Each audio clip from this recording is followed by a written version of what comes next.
ভোর রাতে দোয়া, এইটা যে কি এক সুযোগ ভাই, আমরা কে না জানি 24 ঘন্টার ভিতরে দোয়া কবুলের সবচেয়ে মোক্ষম সময় কোনটা? ভোর রাতে দোয়া। আমি বড় একটা ব্যবসা প্রতিষ্ঠান বাংলাদেশের, একেবারে 1, 2, 3-এর মধ্যে হবে এরকম একটা ব্যবসা প্রতিষ্ঠানে আমার মনে আছে, আমি একবার কোন একটা কাজে গেছি, পরে এক ভদ্রলোক আমাকে দেখে দৌড়ে আসছে, আয়সা আমাকে জড়ায় টড়ায় খুব জোর টোর করে তার রুমে নিল। একটু মনে হচ্ছে উনি বেশি আবেগপ্রবণ হয়ে পড়েছেন। তো আমার একটু কৌতূহল জাগলো যে মানুষ ভক্তি করে মহব্বত করে একটা লেভেল থাকে, বাট লোকটা একটু বেশিই করছে মনে হয়। বললাম ভাই কি? তো উনি আমাকে বললো, ভাই জানেন আপনার একটা আলোচনা থেকে আমার জীবন এমন পরিবর্তন হয়েছে, আমি মৃত মানুষ নতুন করে জীবন পেয়েছি। তেমন একটু ব্যাখ্যা করেন। তো ভদ্রলোক আমাকে বললেন, ভাই আমি এমন একটা রোগে আক্রান্ত হয়েছি যে দেশ তো বটে, দেশের বাইরে যত ডাক্তার আছেন, যত ট্রিটমেন্ট আছে সবগুলো অ্যাপ্লাই করেছি, বাট আমার সর্বশেষ ডাক্তারদের কথা অনুযায়ী জীবনের আশা ছেড়ে দিয়ে গ্রামে চলে গেছি চাকরি ছেড়ে দিয়ে, যে আর বাঁচবো না, শেষ কয়দিন গ্রামে যে আল্লাহ বিল্লাহ করে জীবন কাটাই ফেলি। এর মধ্যে হঠাৎ করে আপনার একটা ভিডিও আসলো, ভোর রাতের দোয়া, গুলি মিস হইলো, মিস হয় না, অসম্ভব সম্ভব হয়। তো আমি শুরু করলাম তাহাজ্জুদ পড়া, আর কিছু পারি না পারি, ভোর রাতে উঠে খুব কান্নাকাটি করি আল্লাহর কাছে। উনি বলেন যে আমি কয়েকদিন আমল করার পর আমার ভিতরে পরিবর্তন দেখলাম, এরপরে চেক টেক করে দেখলাম কোনো রোগটুক নাই আমার শরীরে। এখন আমি ওনার কলিগদেরকে আমার সামনে যারা অফিস সহকারী তাদেরকে ডাকলেন, 1-2 জনকে ডেকে বলেন, এই বলো তোমরা আমার কি আগের চাইতে আমি এখন বেশি সুস্থ কিনা? বলছে হ্যাঁ আপনি অবশ্যই সুস্থ, আপনি আগে অনেক রিয়্যাক্ট করতেন, রাগ করতেন, আপনি এখন খুবই স্বাভাবিক একজন মানুষ। ভোর রাতের দোয়া, গুলি মিস হইলেও গুলি মিস হয় না, হতে পারে, এই দোয়া মিস হওয়ার সম্ভাবনা খুবই কম। কিন্তু সারা বছর আমরা এটা আমি ঘুমাই থাকি, সকালে অফিস আদালত থাকে, তাহাজ্জুদ পড়া হয় না। রমজানে তো আপনি সারি খেতে ওঠেনি, কেন শুধু সারি খেয়ে আপনি ফজর নামাজ চলে যাবেন? আপনি 5টা মিনিট রাখেন, সাহারির আগে আপনি দোয়া করবেন। দেখেন বেশিরভাগ মানুষ হয় কি, রমজানে শেষ মুহূর্তে সাহারি খাওয়া সুন্নত আমরা জানি, কিন্তু শেষ মুহূর্তে সাহারি খাওয়ার মানে এই না যে মুয়াজ্জিন আর আপনার মধ্যে কম্পিটিশন চলবে। মুয়াজ্জিন মাইক নিয়ে ঘড়ির দিকে তাকাবে, 3, 2, 1, এখন সে আজান হাঁকবে, আর আপনি এদিকে খাওয়া শেষ মুহূর্তে একেবারে পানিটা বাকি আছে, ট্যাবলেটটা বাকি আছে, ব্রাশটা বাকি আছে, মানে আপনি আর মুয়াজ্জিন কম্পিটিশন করবেন। এই লেভেলে শেষ সময় সারি খাওয়া সুন্নত না ভাই। নবী করিম সাল্লাল্লাহু আলাইহি সাল্লাম শেষ মুহূর্তে সারি খেতে উৎসাহ দিয়েছেন, কিন্তু এর মানে এই না যে এত দেরি করা। এই জন্য যথাসম্ভব অন্তত কয়েক মিনিট আগে সারি শেষ করা। আপনি 5টা মিনিট দোয়া করেন, পুরো বাসা নিরিবিলি পরিবেশে অন্ধকারে কেবলামুখে দোয়া করেন, 2 রাকাত 4 রাকাত নামাজ পড়েন। এই সুযোগটা সারা বছর হয় না, কিন্তু এই রমজানে আমি 30 দিন যদি আল্লাহর কাছে চোখের পানি ফেলে দোয়া করি, আরে মাগফিরাতের জন্য এটাই সবচেয়ে বড় সুবর্ণ সুযোগ। আরও তো অনেক চাওয়া আছে আল্লাহর কাছে। রমজান জীবন গঠন করবার জন্য এবং সার্থক করবার জন্য ছোট ছোট কয়েকটা পরামর্শ। নাম্বার 1, গুনাহ মাফের সুবর্ণ সুযোগ হিসাবে আমি যেটা বলেছি, নোট করে ফেলা এবং ডিসিশন নেওয়া, গুনাহের পথ বন্ধ করে দেওয়া। আমি ফেসবুকে প্রচুর ভিডিও দেখি, রিল দেখি, ইউটিউবে প্রচুর শর্টস দেখি, আমি ওয়াজ শুনতে গিয়ে আওয়াজে চলে যাই, আমার ঠিকঠাক থাকে না। ওকে ফাইন, আমি নেট কানেকশন বন্ধ করে ফেলবো, খুব অসুবিধা হবে? কিছু অসুবিধা হবে, আমি বড় কিছু পাওয়ার জন্য কিছু অসুবিধা তো আমাকে মানতেই হবে। এই শক্ত সিদ্ধান্তটা নিতে পারলে আপনার জীবনে ব্যাপক পরিবর্তন আনা সম্ভব। তাহলে গুনাহ মাফের যে সুযোগ, এক হলো গুনাহ মুক্ত থাকা, আর হলো গুনাহ মাফ করানো। মাফ করানোর সুযোগ এজন্য যে বিশেষ করে শেষ দশকে নবী সাল্লাল্লাহু আলাইহি ওয়াসাল্লাম বলেছেন, ওয়ালিল্লাহি ওয়াতাকাউ মিনান নার ওয়া যালিকা ফি কুল্লি লাইলা। শেষ দশকের প্রত্যেক রাতে আল্লাহ তাআলা বহু মানুষকে জাহান্নাম থেকে মুক্তির ঘোষণা দেন, ডিসিশন নেন। এখন আমি জানি যে আমার ডিসিশন কি হলো না হলো, আদৌ আমি সেটার মধ্যে পেলাম কিনা, এর জন্য দরকার কি জানেন? আল্লাহ তাআলা চান বান্দার একটা বিনম্র অন্তর, চোখের পানি, দিলের দরদ ব্যথা। কত হতভাগা আছি আমরা, পুরো রমাদান চলে যায়, একটি বারের জন্য 5টা মিনিট আল্লাহর কাছে চোখের পানি ফেলে দোয়া করার সুযোগ আমাদের হয় না। আমি বলি এজন্য আমাদের রমজান 4 জিনিসের নাম। বাঙালি বা আমাদের সাবকন্টিনেন্ট, এমনকি ওয়ার্ল্ড ওয়াইড মুসলমানদের এখন অবস্থা দাঁড়িয়েছে এই যে রমজান মানে 4 জিনিস: রোজা রাখা, তারাবি পড়া, ইফতার করা, সাহারি করা। এই 4 জিনিসে রমজান সীমাবদ্ধ। আমরা যে মাহে রমজানের সাথে শামল বইটা লিখেছি, এই বইটা আপনারা একদম চটি বই, 1 নিমিষে পড়ে ফেলতে পারবে। এই সাথে শামল কিন্তু রমাদানের। এই সাথে শামলের মধ্যে কিন্তু 5 ওয়াক্ত নামাজ বলি না আমরা, কারণ এটা রমজানের না, এটা সারা বছরের। তা আপনি দেখেন, আপনি 4টা কাজকে রমাদান বানিয়ে ফেলেছেন, এর বাইরে যে আরো অনেক কাজ আছে আমরা অনেকে জানিও না। তো এই জন্য গুনাহ মাফের সুযোগ হিসাবে রমাদানের যখন সামগ্রিক সব আমলগুলোকে আমি আনবো এবং গুনাহ মাফের জন্য সর্বোচ্চ চেষ্টা করব, ইনশাআল্লাহ বিইذনিল্লাহ রমাদান আমার জীবনে বড় ধরনের ছাপ রেখে তারপর যাবে। তৃতীয়ত, যেটা একটু আগেও শুনলেন আপনারা ফাহিমের বক্তব্য থেকেও, যে বিবাদ বচসা থেকে বেঁচে থাকার নির্দেশনা আলাদা করে আছে রমজানকে কেন্দ্র করে।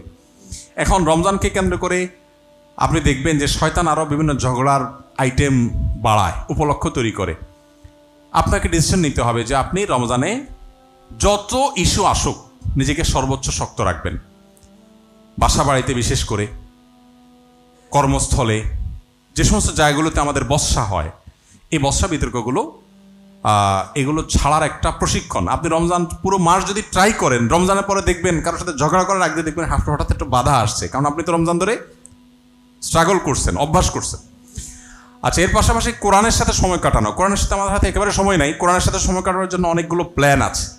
এর মধ্যে একটা পরিকল্পনা হলো যে আপনি কোরআনটা বিশুদ্ধ করে তেলাওয়াতের জন্য কোন একটা স্টেপ নেবেন। আসুন্নাহ ফাউন্ডেশন থেকে আমরা এই বছর রমাদান উপলক্ষে একটা ভিডিও তৈরি করেছি গত 1 বছর ধরে।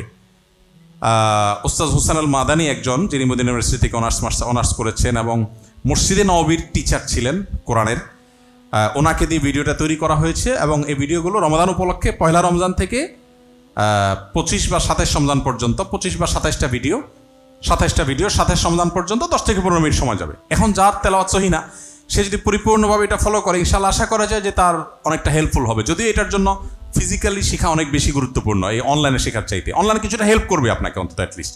তো আরও কোনো অপশন আপনার কাছে থাকতে পারে, সেটা আপনার করা। দ্বিতীয়ত হলো অর্থ বুঝে পড়া। আমি কোরআন সম্পর্কে আগে বলেছি, ফ্যামিলিতে কোরআন টাইম ঘোষণা দেওয়া। বেশিরভাগ ফ্যামিলিতে এখন যদি কোরআন তেলাওয়াত হয়, একটা রোগ হয়ে গেছে, সেটা হলো যে সবাই আস্তে আস্তে তেলাওয়াত করে। আমরা শৈশবে মনে আছে গ্রামে মাছাজিদের গুনগুন করে কোরআন তেলাওয়াত শুনতাম আমরা, এখন শোনা যায়? এখন সবাই উনি জাস্ট দেখে মনে মনে পড়ছেন। কোরআনের আওয়াজ এটা শয়তানের জন্য যে কত ভয়ঙ্কর আঘাত, এটা আমরা যদি বুঝতাম তাহলে চিৎকার করে কোরআন তেলাওয়াত করতাম। যদিও চিৎকার করে কোরআন তেলাওয়াত করতে বলা হয় নাই, বিশেষ করে অন্য কারো ডিস্টার্ব করে কোরআন তেলাওয়াত করতে বলা হয় নাই।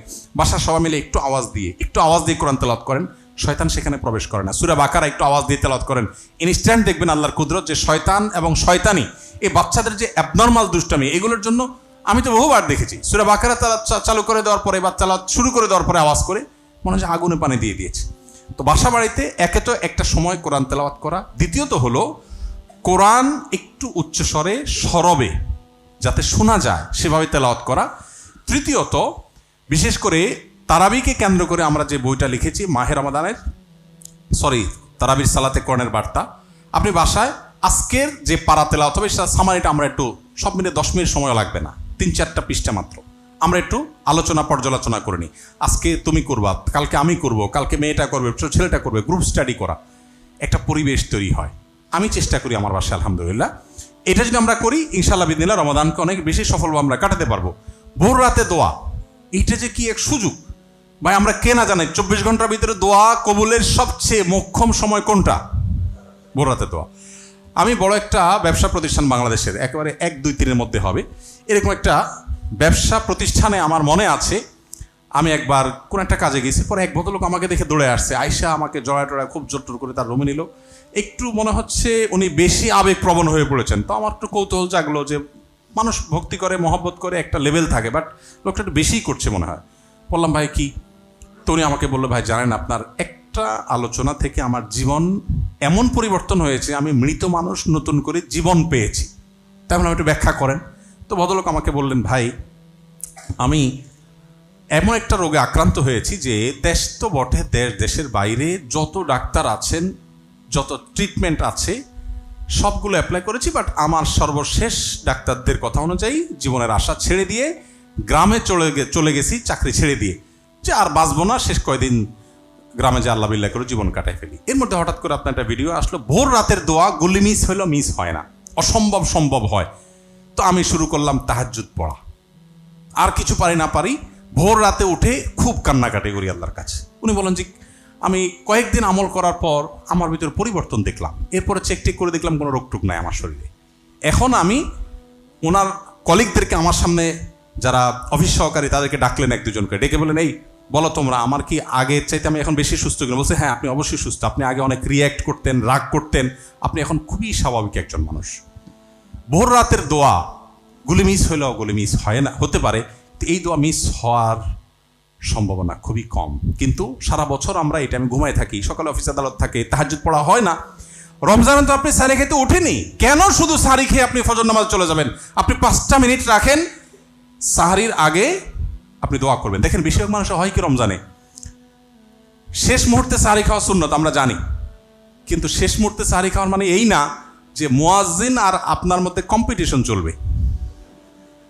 মুয়াজ্জিন মাইক নিয়ে ঘড়ির দিকে তাকাবে, 3, 2, 1, এখন সে আজান হাঁকবে, আর আপনি এদিকে খাওয়া শেষ মুহূর্তে একেবারে পানিটা বাকি আছে, ট্যাবলেটটা বাকি আছে, ব্রাশটা বাকি আছে, মানে আপনি আর মুয়াজ্জিন কম্পিটিশন করবেন। এই লেভেলের শেষ সময় সাহারি খাওয়া সুন্নত না ভাই।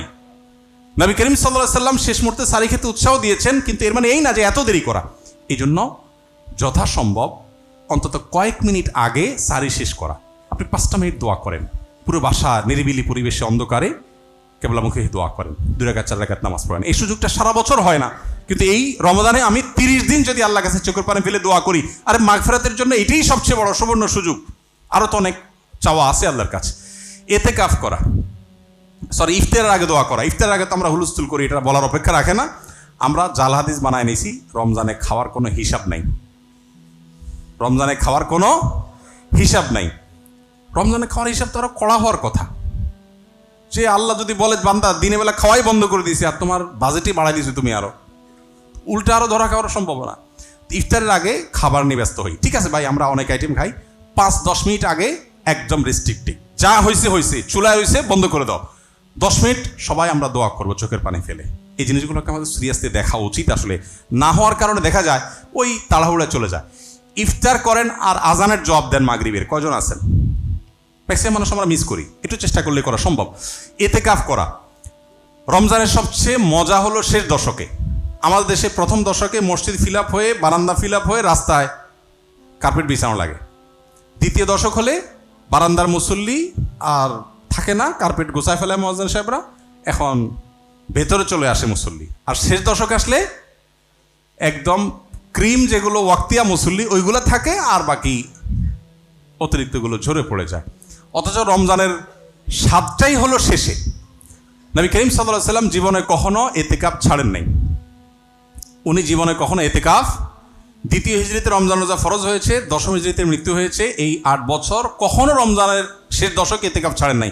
1 বছর ইতিকাফ রেখে আবার তাকে বের হয়ে যেতে হয়েছে। তিনি পরবর্তী বছর এটার কাজা হিসাবে 10 দিন, আর ওই বছরের 10 দিন, মোট 20 দিন ইতিকাফ করেছেন। যে আমলটা নবীজি জীবনে একবারও ছাড়েন নাই, ম্যাক্সিমাম মানুষ জীবনে একবারও করেন নাই। শত্রুর সাথেও তো এই বৈপরীত্য থাকে না, সেখানে নবী সাল্লাল্লাহু আলাইহি ওয়াসাল্লামের সাথে এইরকম বৈপরীত্য। কজন আছেন এখানে? হাত তোলেন একটু যারা ইতিকাফ করেছেন, মাশাআল্লাহ। কিন্তু তারপরেও দেখেন এখানে 30% মানুষ হবে হয়তো, সব মিলিয়ে। তো চেষ্টা করবেন তো ইনশাআল্লাহ। ব্যস্ততার কথা এগুলো ছুঁড়ে ফেলে দেন। আমি ছাত্র জীবনে যখন ইতিকাফ করি, আমি যে স্বাদটা পাইছি ইতিকাফে, আমার কাছে মনে হয় যে ইতিকাফের বিনিময়ে যদি আমাকে যত বড় লোভনীয় অফার দেওয়া হোক, আমার মনে হয় না আমার দ্বারা ওইটা নেওয়া সম্ভব। আমাদের মসজিদের ফাউন্ডেশনের মসজিদ কমপ্লেক্সের জায়গা কেনার ঘোষণা দিয়ে আমি এবং সাব্বির আমরা মক্কায় বাইতুল্লাহ ইতিকাফ করতে গেছি। তখন আজ থেকে অনেক বছর, বেশ 5-6 বছর আগের কথা। তো যেহেতু 5-6 বছর 7 বছর আগের কথা, তখন ঘোষণা দেওয়ার পর আমরা চিন্তা করছি আমি থাকলে মানুষ অফিসে এসে একটু ডোনেশন করে, তো কিছু করছেও। এর মধ্যে চলে গেলাম ইতিকাফে। যাওয়ার পরে সাব্বিরকে বললাম, সাব্বির কাজটাকে ঠিক করলাম, ইতিকাফে একটা নমল আমল পরেও করতে পারতাম। মসজিদের টাকা লাগবে 15 কোটি, জমির টাকা, শুধু জমি কিনতে লাগবে 15 কোটি টাকা, 40 কাঠা জায়গা। টাকা উঠছে মনে হয় সব মিলে 50 লাখ 60 লাখ টাকা, 14.5 কোটি টাকা বাকি। আমি থাকলে তো মানুষের টাকা দিত, এখন আমি চলে আসলাম মক্কা, টাকাও তো মানুষ দিবে না। যাই হোক, যা হয়েছে হয়েছে, চলো দোয়া করি আল্লাহ কাছে, কান্নাকাটি করি। এই 2-3 দিন পর বোধ হয় ওখানকার 27 রমজান, বাংলাদেশের 26 রমজান, আমরা অ্যাকাউন্টসে ফোন দিলাম বিসমিল্লাহ পড়ে, যে ভাই কি খবর অ্যাকাউন্টসের। তো আমরা ধরে নিছি যে হয়তো 1-2 কোটি টাকা হয়তো হয়েছে কিনা। পরে অ্যাকাউন্টস থেকে আমাদেরকে বললো যে আমাদের তো জমিতে লাগবে 15 কোটি, আমাদের অ্যাকাউন্টে জমি কেনা বাবদ 18 কোটি টাকা এসে বসে আছে। 18 কোটি টাকা এসে বসে আছে। আমি এবং সাব্বির সিজদে পড়ে গেলাম, বলে কি, এটা তো আনএক্সপেক্টেড। আপনি যদি মনে করেন যে আপনার রমজানের এতেকাফ আপনার কাজকে ক্ষতিগ্রস্ত করবে, আপনি নিশ্চিন্ত থাকুন যে আপনার পেছনে বড় শয়তান লেগেছে, সবচেয়ে বড় মিথ্যুক শয়তান। আমার কোনো ক্ষতি হবে না। যদি ক্ষতি হয়, এতেকাফ না করলে চেয়ে বেশি ক্ষতি হতে পারে।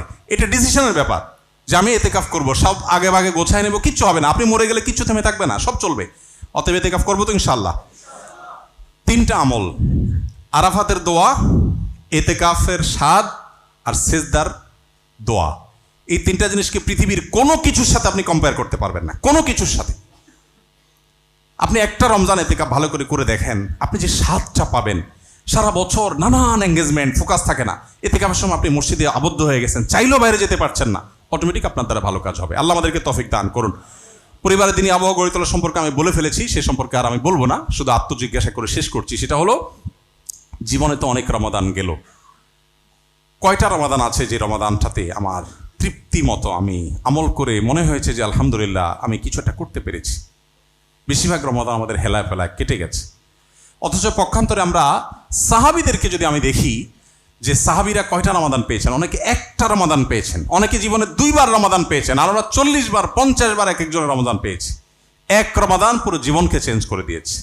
আসেন আমরা দোয়া করি এবং চেষ্টা করি এই রমাদান জীবনের শেষ রমাদান মনে করে এটাকে সর্বোচ্চ সিরিয়াসনেসের সাথে কাটাবার, সর্বোচ্চ সুফল ঘরে তোলার, সবচেয়ে প্রোডাক্টিভ করার, সবচেয়ে সার্থক করার চেষ্টা করব। আল্লাহ আমাদের সবাইকে তৌফিক দান করুন।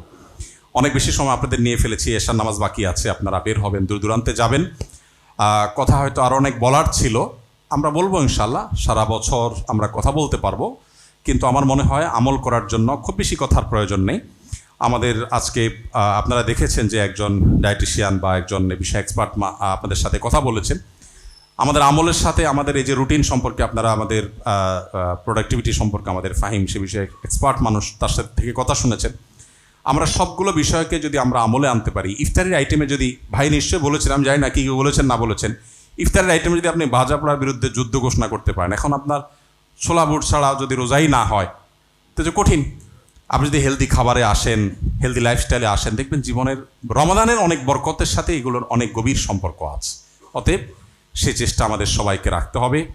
রব্বে করিম আমাদের সবাইকে রমাদানকে সবচেয়ে সফল এবং সার্থক কাটাবার তৌফিক দান করুন।